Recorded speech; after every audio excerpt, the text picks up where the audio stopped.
How to remove first three characters in Excel. Hi everyone, I'm here to assist you today without any delay. Let's jump right in. First, open Excel. Simply click on the cell where you want to remove first three characters. Type in equal signs and then type in right, start a bracket, and then click on the cell from which you want to remove characters. Then type in length and then start bracket, press on the same cell, close bracket, and then click on -3. If you want 4 characters, you can type in -4 as well. Press on enter and you're good to go. As you can see, 3 characters has been removed from my cell.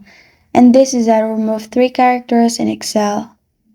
Thank you for joining me today. If this video helps you out, please leave a like and subscribe for more. Got a question or want to suggest the topic? Comment below. Thank you for watching.